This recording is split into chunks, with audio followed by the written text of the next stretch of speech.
You're listening to the Cyberwire Network, powered by N2K. So in today's landscape, the digital ecosystem is designed to deliver content that is targeting each of us individually. So each of our experiences on the World Wide Web is unique.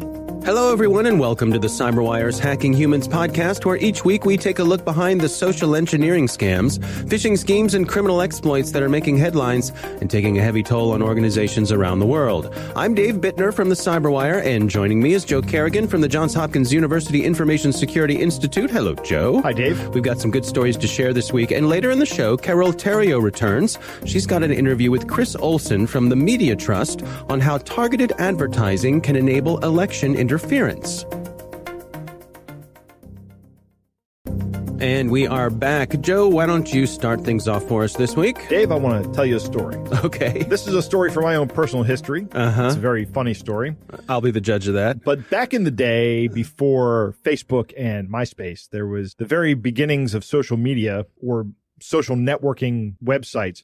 There was a website called highschoolalumni.com. Okay. And I think it's still around. I don't know. I haven't been there in years because everybody I want to be connected with from high school, I'm connected with on Facebook. But at this point in time, that was all we had. Back in my day, that was all we had. Right. Anyway, I was telling my boss about this site. I said, hey, this is pretty cool. It's a way to connect with people you haven't seen in a while. If you're looking for somebody, maybe they're on this site. And he says, well, let's take a look at it. So we go over to my computer and he's shoulder surfing and I type in highschoolalumni.com with an I where a U should be. And if you look at your QWERTY keyboard, the I and the U are right next to each other. Oh, yes, so they are. Yes, right? Indeed. Mm-hmm. So I hit return and the web page goes black and I'm like, that's odd.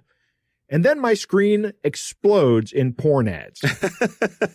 Right? Of course it does. With my boss standing over my shoulder. Remember, yes, that's an important part of this story. Oh, yes. That's where the humor comes in. Right? Unfortunately, my boss... Is this a work computer also? Yes. Oh, yeah. Of course it is. A big red alarm just went off. Somebody at the IT department who was eating their lunch just did a spit take all over their computer because alarms went off. Yeah. Where's Gary? What's he doing?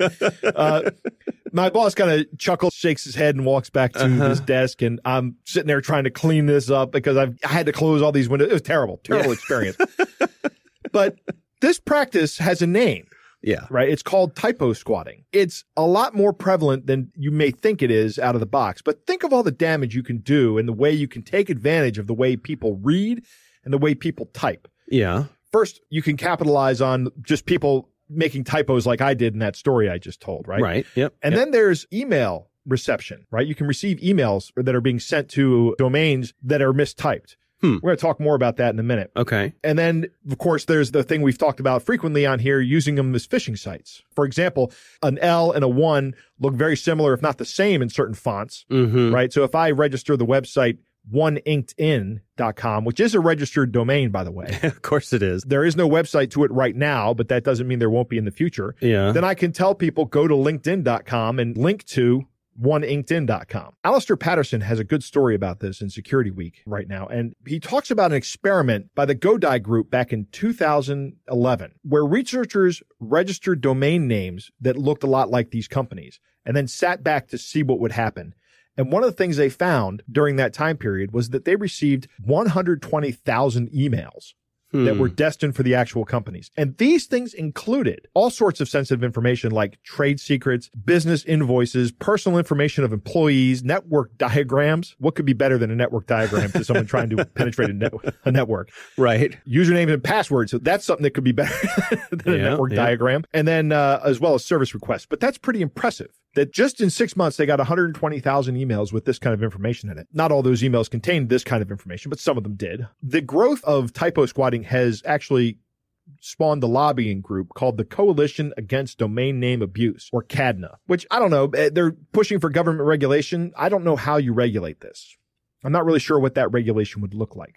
One of the big problems is that most users, when they're browsing the internet, according to this article, still manually type in the web address they want to visit, as opposed to going to a search engine or using a link, a URL, like a bookmark that they might have. Right. Which I use bookmarks. And a lot of times when you start typing a bookmark if the web browser knows that you're typing a bookmark that you already have, it will fill in the bookmark for you, which is a useful feature. But one of the things that make this possible is that domain names can be registered and then dropped without any risk or cost to the person doing it. For 5 days, you can say, nope, I don't want this domain name. Give me my money back. Interesting. And in 5 days, you can sow and reap a lot of havoc. Huh. And cause a lot of damage. If they do it this way, they can minimize the amount of money that they even have to spend on registering the domain names. They can minimize it to zero. Yeah. Right. They can eliminate the cost. Let's say I register a domain day 1.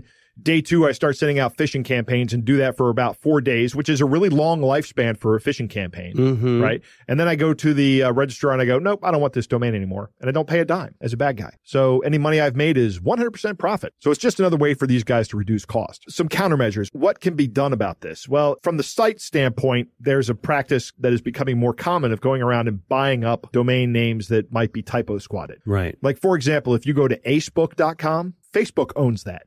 Oh, okay. So when you type in acebook.com, you go to facebook.com. It redirects you. But you can't buy them all, right? There's no way you can buy them all. It's not like Pokemon. You can collect them all, right? I mean, there are so many different combinations. The problem is, I think, intractable. This is good advice for looking for common ones. But if I'm really trying to deceive you, you might be able to stop most of the people entering wrong addresses by typos, but you will probably not be able to stop malicious actors with this tactic. So I think, again, it falls back on the humans, right? The users of these sites to be vigilant. Watch for misspellings in domain names.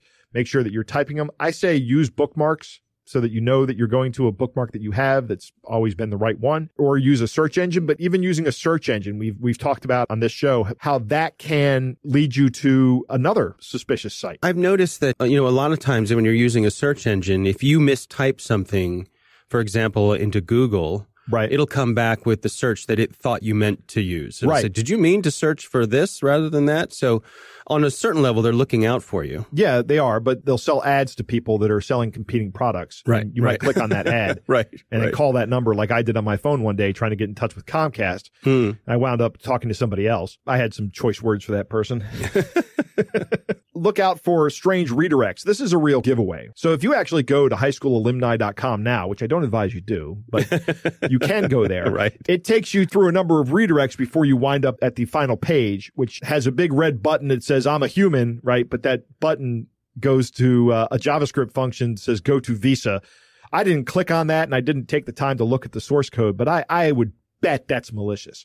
So don't do that. Don't click on that button. But the redirects are obvious. You see that happen. If you type in or you click on a link to where you think you're going and you see like the screen flash and the URL change 3 or 4 times, you should know, okay, this is a red flag, a big red flag. I'm not going where I think I'm going.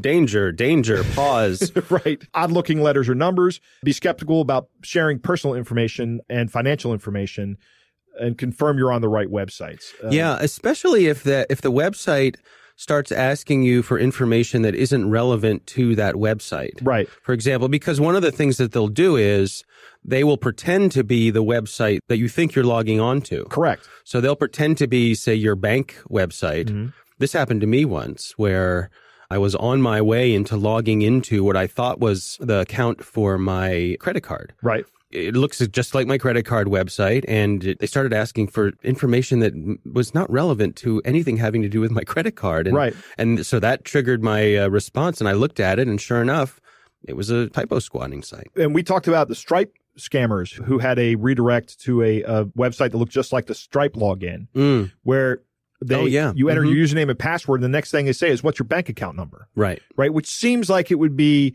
necessary at Stripe, but it's really not part of the login or authentication process.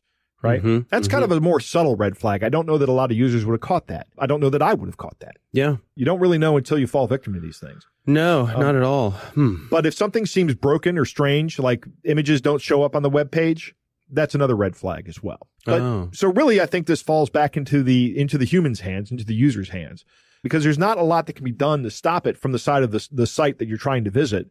And there are always going to be these malicious actors out there.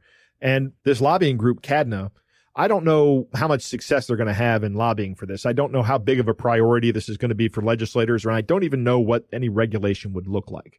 Yeah, it's certainly good information. And I think probably along the lines, most of us have fallen for something like this. I once found out the hard way, similar to you, that with a client looking over my shoulder, that if you don't type the Y in youtube.com, you will go to some place that is, they have videos, but not the kind of stuff that you'll usually see on YouTube. So, just be careful. And it's a tough one. All right. Well, that's a good story. My story this week comes from the folks over at Fish Labs. This is a blog post written by Dane Boyd, and it's titled, "Don't Respond to Suspicious Emails." I think, Joe, it is natural sometimes for folks who maybe feel as though they've figured out that an email is a scam. Right. And they want to string the scammer along. They want a scam bait. Or they just want to waste their time. Mm-hmm. And we certainly, in our Catch of the Day segment, we deal with that a lot, where people have done exactly that. Mm-hmm. And the folks here at Fish Labs are warning that perhaps that's not the best thing to do for a number of reasons. First of all, when you respond to the scammers, no matter how you respond, they know that they've got a real email address. Yes. This is a hot live email address. That's true. And if you figure that they are, mostly just going after lists of emails, unless they're really targeting you, for them to know, to have verification that an email address is indeed real, that's valuable information. Yeah, it is. And we've talked about that before as well. One of the other things they point out is that when you respond, quite likely you will include your email signature. And your email signature has valuable information in it. Yeah. It has phone numbers. It has a lot of times addresses. Yep. And this is information that they can use in future attacks. Mm-hmm. Also, an interesting point that I'd never considered is that a lot of times your email headers contains information about your location. Yes. And so this helps the scammers know where you are. Mm-hmm. And so they can follow up with targeted information. Again, basically, the more information you provide to them, the easier it is for them to come back at you with targeted information that it's going to be harder for you to detect. Yeah. That's a good point. Yeah. So, interesting article here. We'll have a link to it in the show notes. I guess the overall message here is that don't get too cocky, kid. Right? Yeah. I had somebody on Instagram send me one of these messages, direct messages on Instagram. Uh-huh. And I started down the road of toying with this person, right? It's the beautiful young woman in the Instagram picture, and there's no reason for her to be talking to me at all, right? Except to scam me. Mm-hmm. But the more I thought about it, this was actually my personal Instagram account. I don't want to use my personal Instagram account to do this because of exactly these reasons. I don't want to give too much information to these people. I don't want these people to know who I am, because there are actually pictures of me on that profile. Mm-hmm. I'm much more keen to starting up a fake account, but even that, I don't know. Maybe there's some information they can glean from that. Yeah. I live in a fairly populous area, though. Interesting point they make, that when you engage with these criminals, it could be like catching a tiger by the tail. Yeah. In that, okay, they may be coming at you with something this time that's pretty easy for you to detect. Right. But that doesn't mean they don't have more powerful tools in their toolbox. Right. And if you annoy them, they may be able to come back at you just out of spite. Right. So I guess don't underestimate them. Best to just leave them alone, let them move on to someone else. Right. I suppose on one level, I mean, you and I have talked about the need to sort of waste their time and change the economic proposition. Right. So there's that. Right. But I don't know. I guess there are good points here that unless you really know what you're doing, you could be in for more than what you counted for. Agreed. Yeah. All right. Well, those are our stories. It's time to move on to our catch of the day. Our catch of the day was sent in by a listener named Daryl. He is from Australia, and he sent a series of text messages that he received. He's sort of stringing along the person, which, so there you go, shows do as I say, not as I do, I guess. Right. This is a fun exchange. I will play the part of the person reaching out to Daryl, and Joe, you can play the part of Daryl. And It goes like this. Want to meet? Yes. Which campsite do I need to go to that doesn't require my credit card number? I need a casual sex partner. First time. I am a escort girl in your area. Copy my link and paste your browser. Just join there and call me live there. I am waiting for you there. It's free join. Just do the free register and call me. Does anyone fall for this? Just copy my profile link and paste your browser, then put any mail on there and call me face to face. There must be a few. I checked that link. Totally unsecure. You should probably just get a job. It's totally free. No need to CC. You can check it now and call me on there, babe. I'm waiting for you on there. Yeah, it's totally a scam, and the URL is listed as malicious. I reported it. You should be done soon. Also, your VPN is outdated and easy to bypass. Just copy my profile link and paste your browser, then put any mail on there. What is it with your country and scams? Also, really easy to track you now. WTF, bye. Haha, quit scamming. I can't believe how many times you sent this out. How many people fall for it? Bye, you just lost real girl. Good luck. You have real files on this device. Dumb move. I am fake, so bye. Please stop massage me. And it ends there. Well, thanks to Daryl for sending that in. He certainly wasted a little bit of that scammer's time. Yep. So they're coming for you, Daryl. Yeah, that's right. Heads up. Yeah, shields up, shields up. All right, that is our catch of the day. Coming up next, Carol Theriault returns. She's got an interview with Chris Olsen from the Media Trust on how targeted advertising can enable election interference.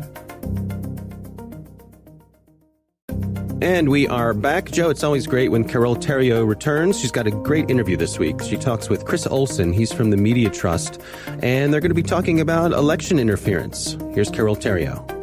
Election time is certainly gaining momentum in the States, and there is a lot of talk about how the U.S. can better protect itself against the nefarious schemes afoot to make the process of voting, well, less honorable and transparent. Now, there have always been miscreants out there who've tried to sway an election, be it from class president to POTUS Heights. But the methods they are now employing are light years away from more traditional approaches. Chris Olsen, the CEO of Media Trust, an information security company based in the U.S., kindly agreed to give us a bit more insight on what voters need to watch out for. Chris, thank you so much for making the time to chat to us today. Yeah, thanks for having me today. So tell me a bit about you and Media Trust. What do you guys do? So the Media Trust goal is to fix the internet by creating better digital ecosystems, governing assets. Assets are websites and mobile applications, and then enabling digital risk management. Digital risk management covers malvertising, data compliance, and then disinformation campaigns in elections. Okay, now I hear you are warning folks about electoral manipulation, and this is, for many obvious reasons, a serious topic. Can you frame this up for us? Like, what do you mean by electoral manipulation? So in today's landscape, the digital ecosystem is designed to deliver content that is targeting each of us individually. So each of our experiences on the World Wide Web is unique. For example, if you were to visit a news website from where you're sitting today, and I was going to visit it from Virginia, just based on our geography, we're going to get significantly different information, different content, and different advertising. That's all built on the backs of third-party code that has been proliferating over the last roughly 15 years as the World Wide Web has become a predominant method of communication, commerce, et cetera. For election messaging, what's critical is that the ability to target messaging to each individual consumer, on top of what you referenced, which is there are politicians and then other groups that are attempting to get people to think in certain ways, creates a perfect storm where consumers don't know where the information that they're reading is coming from. And from that perspective, it means that users have to be very careful what they take as the truth, and they have to start to understand as much about where information is coming from as what the message itself is saying. You know, when I look at my news feeds, if I see a headline, that might be clickjacky or certainly piques my interest, I will check the source before I click on it. And I tend to only click on sources I know, which, is in a good thing and a bad thing, I suppose.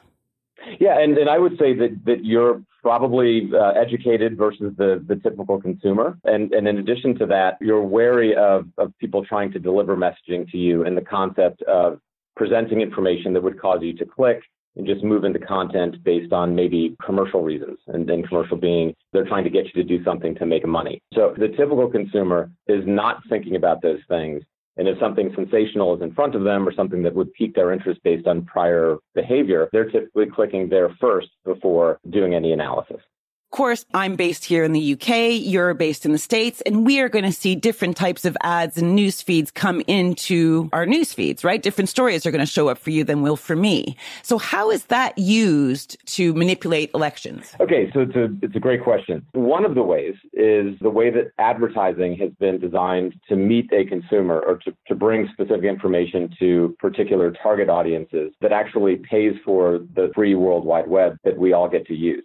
Okay. So if you've been to websites before, say a travel site or a retail site, you've looked to purchase something, you've then left the site, and suddenly there's advertisements, big display ads or video ads or more subtle things, or even articles on websites that you've gone to after leaving that site or that app, or even after having visited the store, right? So if you've physically gone into a store and you've left and you go home, you look at a website and there's advertising there. That is built on the back of what we call third-party code. And third-party code is made from, roughly, there are a few hundred companies that really manage the predominance of that. There are thousands of companies that engage in that activity. And so that capability of knowing your predilections and your preferences and then bringing you messaging, be it advertising or content, is built into and part of the World Wide Web. Political candidates, political advertising, and political messaging literally leverages the exact same infrastructure to target consumers with information.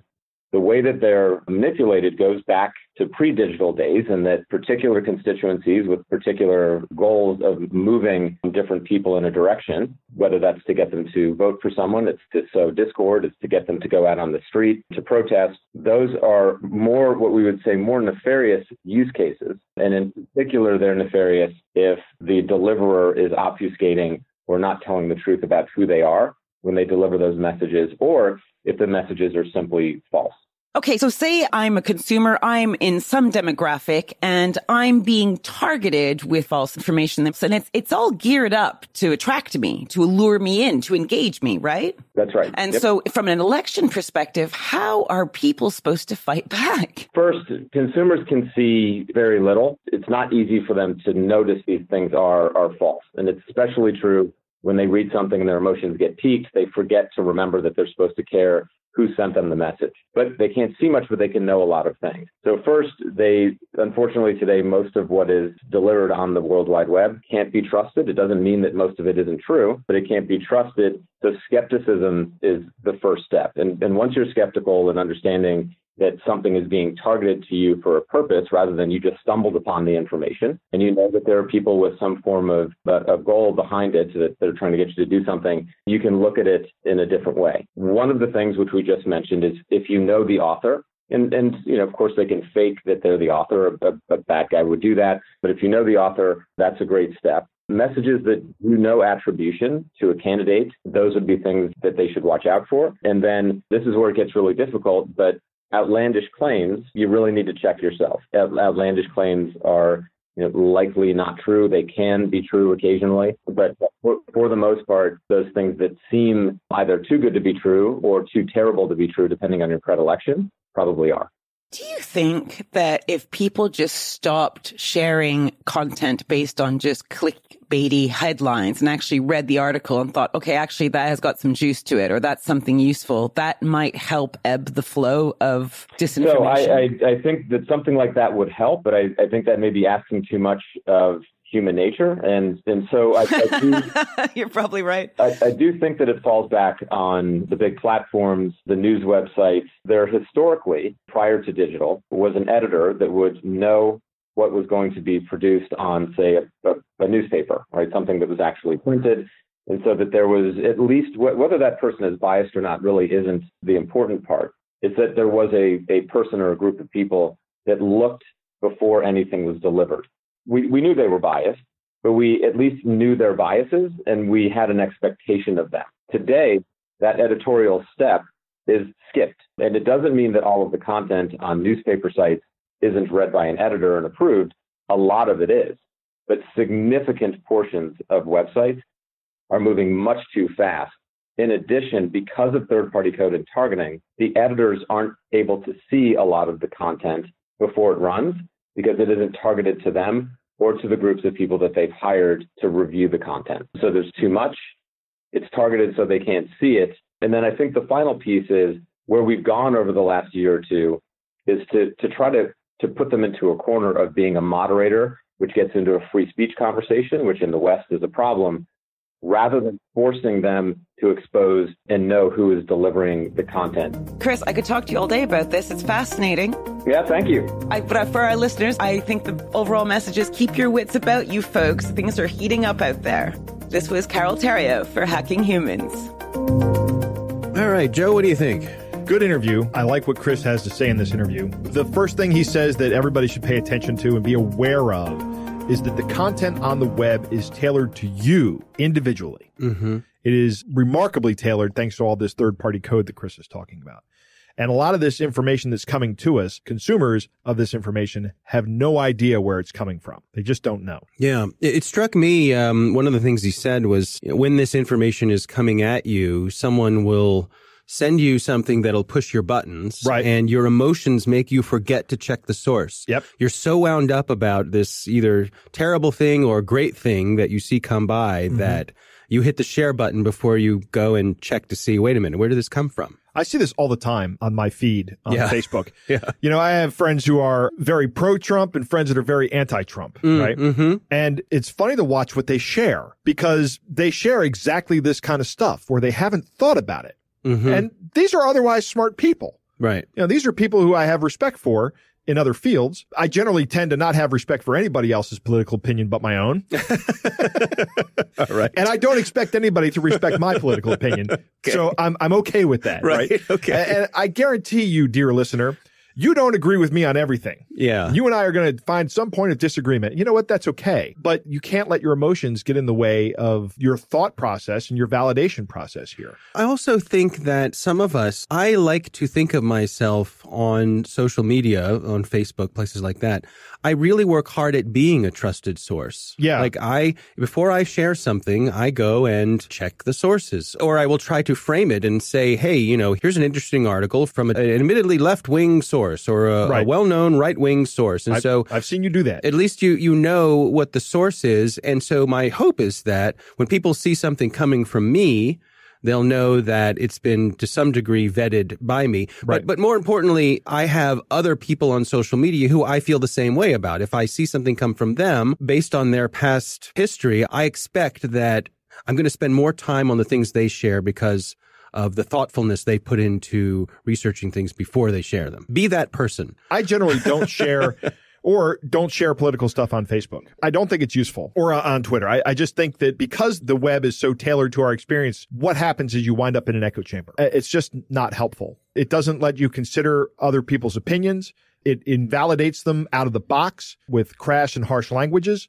and I don't think it's constructive at all. Skepticism is the first step. I like that he says that. Understand that when you see an ad, that ad is being targeted to you and to you alone. Just like Chris was talking about when you go to like Amazon.com. I go to Amazon and I'll look up something, and then as soon as I leave Amazon, I'll get the ads for what I was just looking at. Right. Yeah. And it's irritating because sometimes it's the ads for something I just bought. Mm-hmm. Yeah. I already own it. Yeah. Right. Yeah. Exactly. I'm not going to buy it again. Yeah. Thanks. Too late. No, I don't need two of those cars. Another thing that struck me is kind of funny, but also kind of sad. Asking people to read the article is asking too much. Yes, I know. No, I just want to share this article, the headline that matches with my worldview, and let everybody else deal with their emotions on it. Yeah.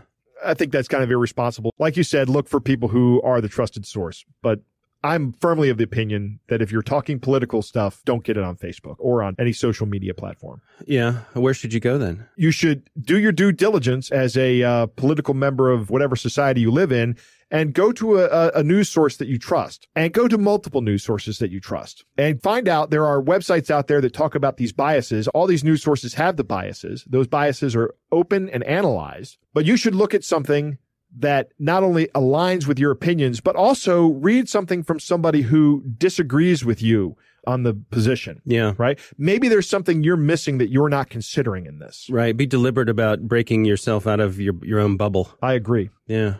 All right. Well, again, thanks to Carol Theriault for bringing this story to us, and thanks to Chris Olson from the Media Trust for sharing his expertise. We want to thank the Johns Hopkins University Information Security Institute for their participation. You can learn more at isi.jhu.edu. The Hacking Humans podcast is proudly produced in Maryland at the startup studios of Data Tribe, where they're co-building the next generation of cybersecurity teams and technologies. Our coordinating producer is Jennifer Iben. Our editor is John Petrick. Executive editor is Peter Kilpie. I'm Dave Bittner. And I'm Joe Kerrigan. Thanks for listening.